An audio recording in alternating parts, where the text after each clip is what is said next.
Chapter 11. The Accident. It was the September holidays. In 1964, there were only 3 long, tiring school terms, not 4 like now.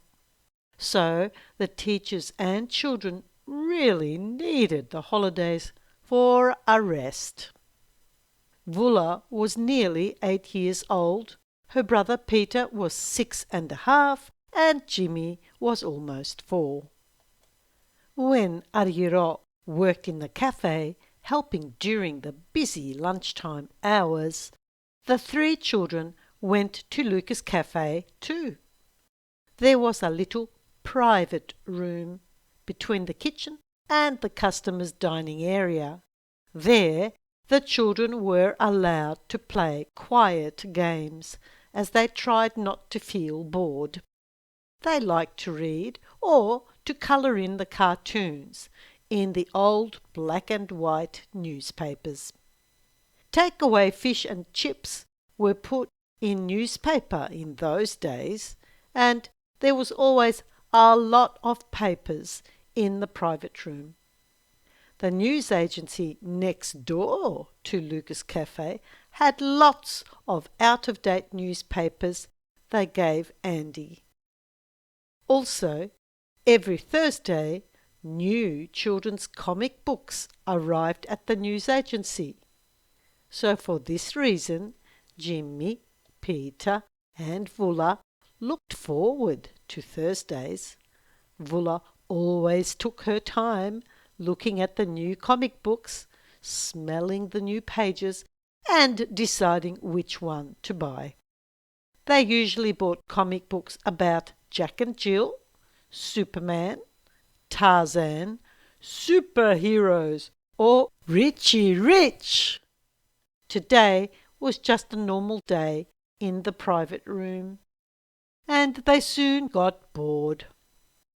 Jimmy didn't want to colour in any more pictures in the comic strips. The kids were sick of being indoors. They wanted to get outside.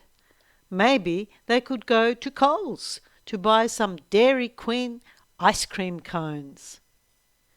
Since it was a beautiful spring day, Argiro let her children go to Woolworths and look for little toys to buy, like marbles or a small plastic car. Woolworths was closer than Coles because it was only 4 shops away down Grey Street.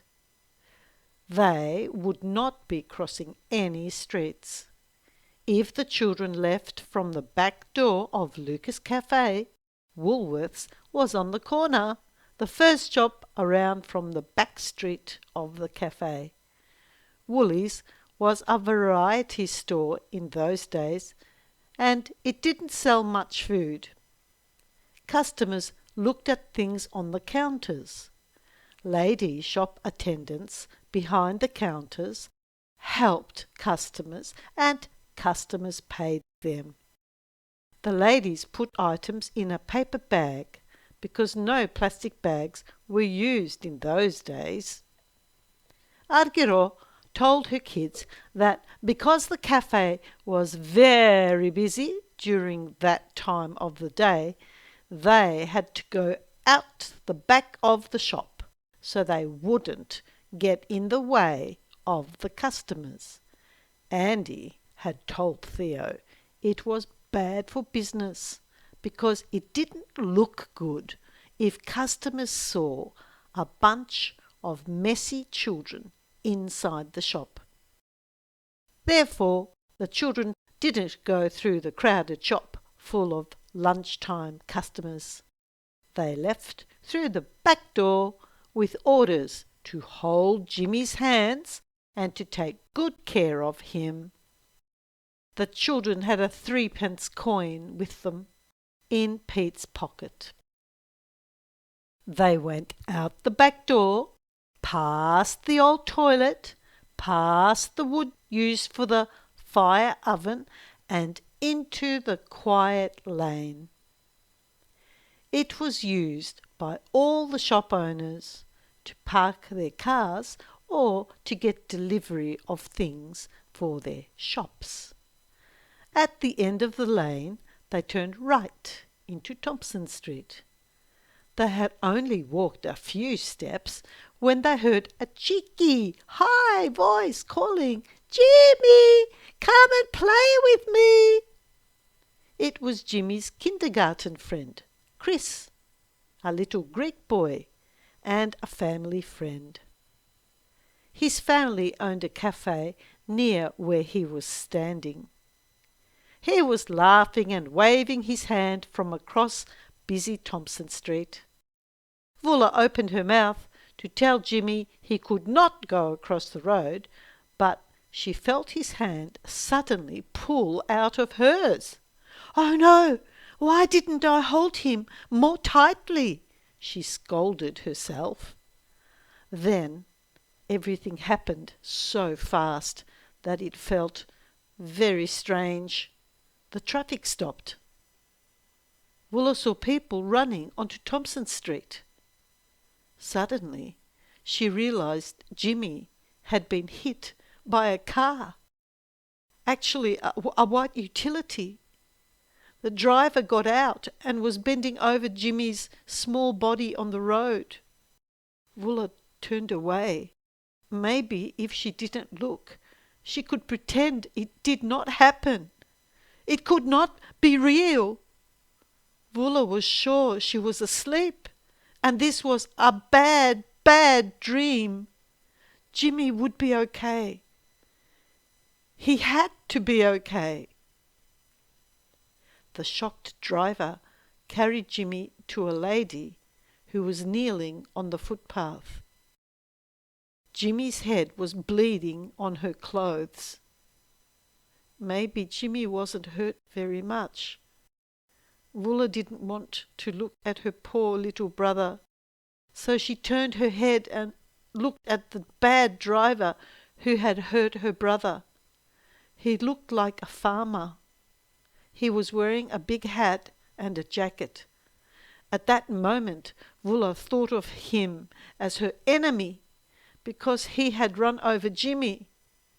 The farmer was looking down at the lady on the footpath and at Jimmy, who was unconscious. The lady looked upset and was asking the people around her if anyone knew the boy's parents. Willa thought, "Why isn't my mother here instead of this kind stranger?" Suddenly, Willa wanted to help her brother, and she found her voice. "He's my brother," Willa told her. The lady looked up at Willa and asked, "Where are your parents?"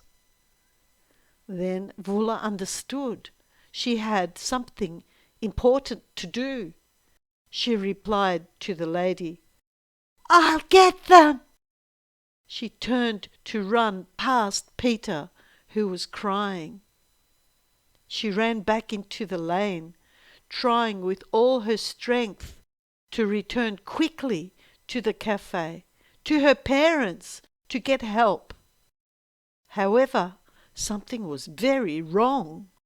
Her legs felt very heavy, and they didn't want to move. Willa felt like her legs were trying to run in water. She again thought she was asleep, and this was a nightmare. For a moment she believed nothing was real. Then she remembered she had to find her parents. She thought she was wasting a lot of time.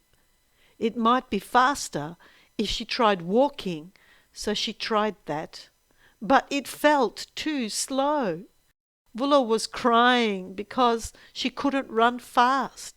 She started thinking about what she would tell her parents about Jimmy and of the pain they would feel. She didn't want to tell them such bad news. With a shock, she realized she was still in the lane. It seemed to be taking forever to reach the back door of the cafe. Why couldn't she move faster at this time when she really needed to?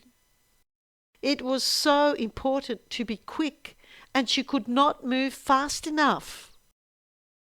Trying hard to make her heavy legs move, Vula finally reached the back door of the shop. It seemed to have taken a very long time, but at last she could tell her parents. They would know what to do. She felt wrong for not looking after her brother properly. Would her parents blame her? Was Jimmy badly hurt? Was he still alive? Vula ran into the kitchen, where the first person she saw was her Uncle George, grilling steaks for lunches. She told him quickly, "Jimmy's been run over by a car." Vula could not believe that he laughed at her. She stared at him. She had not thought that he would not believe her. He thought she was playing a game. How could he think she would joke about something like this? Her face changed with fear and worry, and she squeezed her hands together as she tried again to make her uncle believe her. All of a sudden, Vula turned around and came face to face with her mother, who had just come into the kitchen with some dirty plates for the sink. Vula was crying, and her voice hurt her as she cried out, "Mum, Jimmy's been run over by a car." Her mother behaved completely differently from Uncle George. Argiro forgot everything. She dropped the plates she was holding. They crashed and broke on the concrete floor. Yes, it's true, Mum," Vula repeated, scared that her mama might not believe her after all. "Where is Jimmy?" demanded Argiro. Vula did her best to explain where she had left her little brother. Argiro ran through the shop to get Theo, and together they left to find their younger son. Everyone in the shop was talking about this sad news as the customers realized something was wrong. Some of them ran out to see if they could help. Andy rang for the ambulance. After some time, Vula realized Peter had come into the private room, and together they waited there through the afternoon. They were afraid and worried. They argued and blamed each other for not holding onto Jimmy's hands more tightly. They were having a horrible, bad time. Neither of them wanted to be blamed for the accident, and attacking someone else is the best way to defend yourself. They were scared stiff. They waited hours for their parents to return, but they were scared about what would happen next. It seemed so unreal. How was it possible that the world could continue on as if nothing had happened to take away their peace?